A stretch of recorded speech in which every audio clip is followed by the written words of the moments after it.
Senjata baru Rusia hampir rampung, Eropa bisa gelap gulita.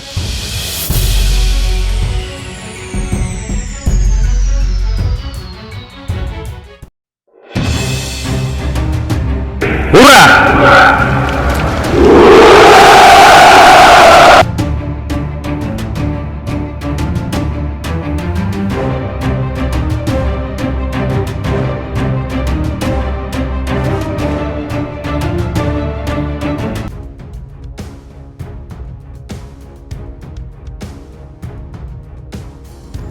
Pemerintah Rusia sedang mempersiapkan senjata baru melawan Barat. Namun senjata yang dimaksud bukan bom atau nuklir.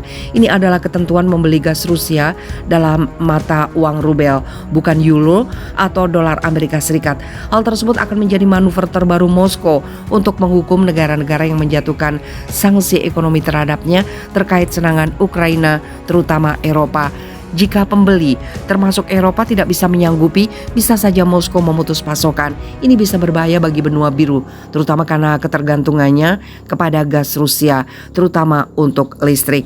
Dalam laporan Reuters, juru bicara Kremlin Dmitry Peskov dan Ketua Majelis Tinggi Parlemen Rusia Valentina Matviyenko menyatakan Moskow sudah siap dengan pemberlakuan aturan ini. Sistem baru sudah hampir rampung. Tidak ada yang memasok gas secara gratis, itu tidak mungkin, dan Anda pembeli hanya dapat membayarnya dalam rubel, kata Peskov kepada wartawan. Semua modalitas sedang dikembangkan sehingga sistem ini sederhana, dapat dimengerti dan layak untuk pembeli Eropa dan internasional yang dihormati. Sebenarnya wacana menggunakan rubel sudah dikatakan Presiden Rusia Vladimir Putin sejak pekan lalu. Ini diumumkan tepat saat Uni Eropa memperdebatkan sanksi tambahan terhadap Rusia. Ini juga merupakan perubahan paling signifikan dalam politik minyak dan gas. Rusia sejak Uni Soviet membangun jaringan pipa gas ke Eropa dari Siberia pada awal 1970-an. Pemimpin tertinggi Rusia sejak 1999 itu memang telah lama mencecar dominasi dolar Amerika Serikat dalam banyak transaksi global sebagai instrumen kerajaan kebohongan Amerika Serikat yang bertujuan menghancurkan Rusia. Sementara itu, sejumlah konsumen gas Rusia menolak aturan ini. Menteri Keuangan Jerman Christian Lindner meminta Putin untuk memikirkan konsekuensinya karena jika pembayaran dilakukan dengan rubel, harga gas Eropa bisa makin melonjak. Kami sepenuhnya menentang segala bentuk pemerasan. Perjanjian itu didasarkan pada euro dan dolar Amerika Serikat. Jadi kami menyarankan agar perusahaan sektor swasta membayar Rusia dalam euro atau dolar, kata Lindner dikutip dari CNBC Internasional. Jika Putin tidak mau menerima, ini terbuka baginya untuk memikirkan konsekuensinya. Sementara itu, analis menilai pembayaran rubel bisa menyalahi kontrak. Mekanisme pembayaran ekspor gas juga masih belum jelas. Pembayaran rubel berada di satu tempat antara sangat sulit dan tidak mungkin, apalagi untuk sebagian besar pembeli Eropa untuk mengaturnya dan tidak bisa dalam waktu singkat, kata rekan peneliti Distinguished Institute Oxford untuk Studi Energi Jonathan Stern. Jika Gazprom atau BUMN gas Rusia bersikeras pada pembayaran rubel dan menghentikan pengiriman jika pembayaran tidak dilakukan dalam mata uang itu, maka menurut saya ini akan menjadi pelanggaran ketentuan kontrak. Sebenarnya pembayaran dalam rubel akan menopang mata uang Rusia yang telah anjlok sejak serangan dilakukan ke Ukraina pada 24 Februari.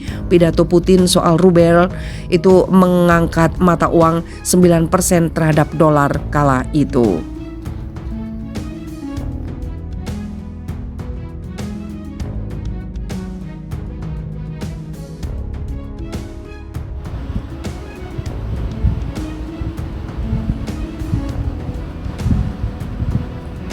LPR adakan referendum Ukraina akan bergabung ke Rusia dalam waktu dekat.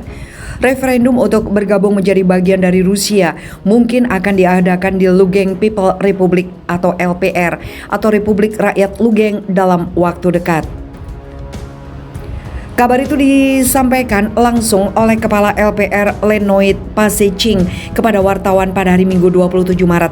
Saya pikir dalam waktu dekat akan diadakan referendum di wilayah Republik di mana orang akan menggunakan hak konstitusional mereka dan menyatakan pendapat mereka untuk bergabung dengan Rusia.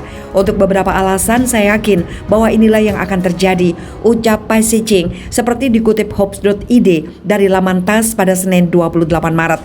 Sebelumnya, intensitas pertempuran di Donbas mulai memanas sejak 17 Februari 2022 lalu.